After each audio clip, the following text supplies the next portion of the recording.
Hai students, hari ini kita belajar tematik, tema 8, daerah tempat tinggalku. Subtema 3, bangga terhadap daerah tempat tinggalku.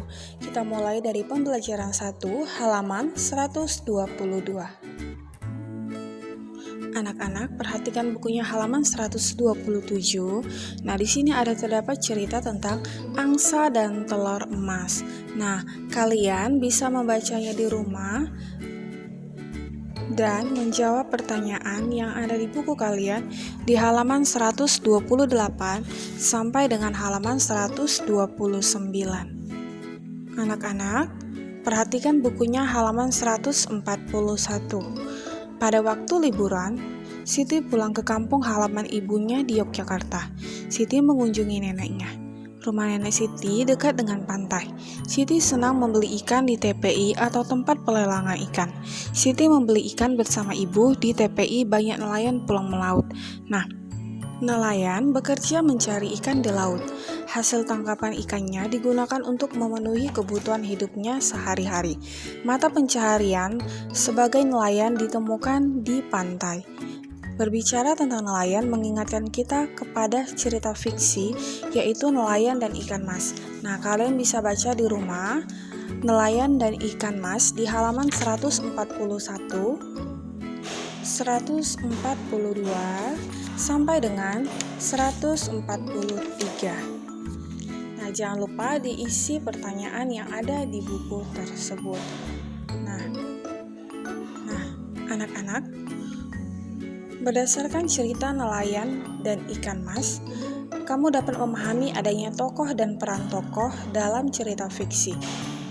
Tokoh adalah orang yang menggambarkan suatu peristiwa dalam sebuah cerita yang diperankan, atau tokoh adalah orang yang memerankan dalam cerita tersebut.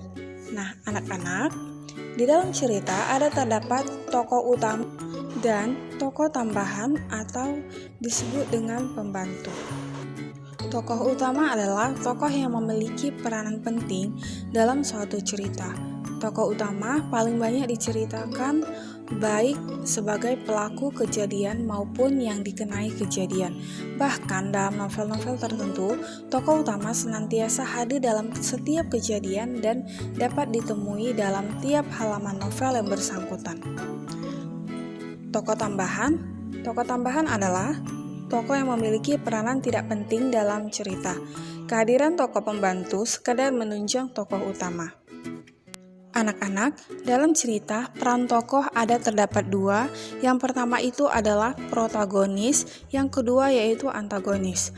Tokoh protagonis adalah tokoh yang memiliki watak baik sehingga disenangi dan dikagumi oleh pembaca. Sedangkan tokoh antagonis adalah tokoh yang berwatak jahat di dalam sebuah cerita. Sekarang, perhatikan bukunya halaman 148. Nah, di sini terdapat dua pekerjaan. Yang pertama yaitu pekerjaan yang menghasilkan barang, yang kedua yaitu pekerjaan menghasilkan jasa. Nah, kalian pasti sudah tahu pekerjaan yang menghasilkan barang apa aja dan pekerjaan yang menghasilkan jasa apa saja, karena sebelumnya kita sudah mempelajari pelajaran ini. Nah, anak-anak, sekarang kerjakan tugasnya di halaman 149. Nah, di sini kalian tuliskan nama-nama pekerjaan. Nah, selanjutnya kalian checklist di mana tempat pekerjaan menghasilkan barang ataupun pekerjaan menghasilkan jasa. Contohnya seperti nomor 1, petani. Petani ini adalah pekerjaan yang menghasilkan barang, maka di checklist di kolom pekerjaan yang menghasilkan barang. Jika yang kalian tuliskan adalah contoh pekerjaan yang menghasilkan jasa, maka kalian checklist di kolom pekerjaan yang menghasilkan jasa. Anak-anak, demikianlah video Miss hari ini.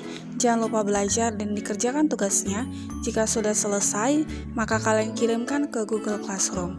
Selamat belajar dan selamat mengerjakan. Bye!